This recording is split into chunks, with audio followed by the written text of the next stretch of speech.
During the Venetian rule of the island from 1204 to 1669, the Jewish community was made up of Romaniote Jews, the Byzantinians, and Jews who arrived from Germany, Italy, and Spain after the expulsion of 1492. From Germany, they were expelled during the Black Plague, from Hungary, from Bavaria, etc., etc. Jews from the Arab countries also settled in the Cretan town of Cannae. The Jews of Crete numbered nearly 1,200, and they lived mainly in the ports of Candia, Cannae, and Rethymnon. However, they were forced by the authorities to live in certain quarters, to wear a mark of identification on their garments, and to mark their houses. In the 16th century, new prohibitions were heaped upon the Jews in order to isolate them or to force them to convert to Christianity. They were also forbidden to keep real estate. At that time, there were 4 synagogues in the town of Candia, which is Heraklion today, which was known as a spiritual center. Rabbis and halachic teachers, some were consisted of some from the Del Medigo and Capsali families. They became famous in the Jewish world. I showed you a picture of the Venetian fortress in Heraklion, an old map.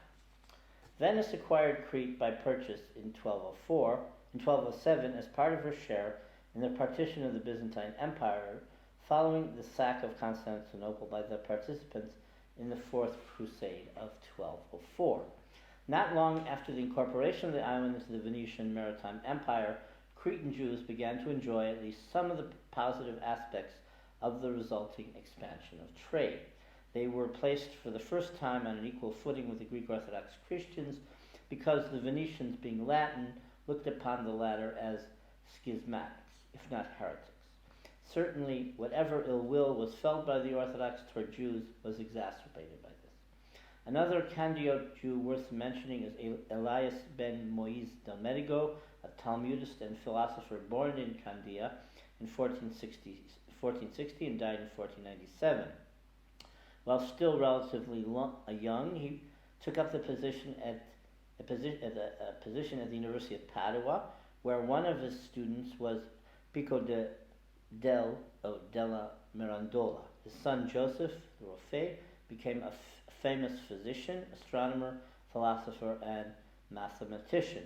He was one of the early students of Galileo. He traveled widely in the Near East and Europe and eventually died in Frankfurt in 1648. According to Venetian custom, Jews were restricted in their public appearances by the use of the badge and also forced to live in ghettos, but they still took an active part in trade. Greek-speaking and Romania Jews in their traditions, they were also, it appears, quite lax, or at least idiosyncratic in some aspects of Jewish religious observance. This may have been due to adherence to the Palestinian Talmud.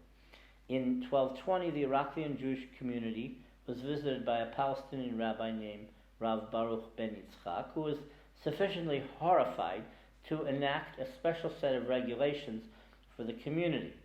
These Takanot Candia are well known and are one of the main sources of information about the Cretan Jews of this time. They had decayed to such an extent that they went to taverns, intermarried with Christian women, and they needed this regularization to come back to strict Orthodox rabbinic Judaism. Life under the Venetians was not without difficulties, and Jews found themselves caught in the middle of the intense animosity that existed initially between the Cretans and the Venetians. By 1215, not only was the badge required on external garments, signs also were required on the doors of their houses. This was an indication that the Jews could do business outside the ghetto. Cretan Christians were also discriminated by the Venetians, who exploited the island in colonial fashion. In 1364, a massive uprising took place that almost succeeded in breaking the Venetian hold on the island. At Castel Nuovo, the entire community of Jews was killed. It was after the uprising of 1364 that Venice began to play a more committed role in Cretan life, and Crete became almost a separate republic with its own signoria and rector.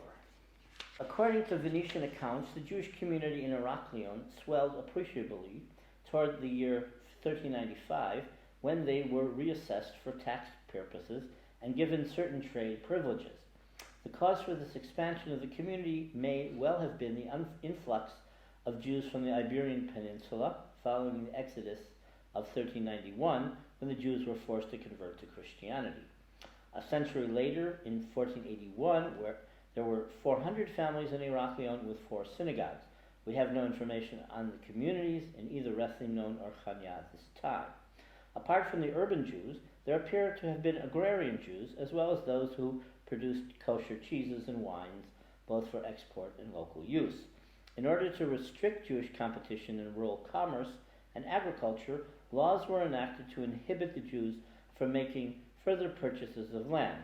This forced the Jews into money lending and into trade in silk, metals, dyes, and leather.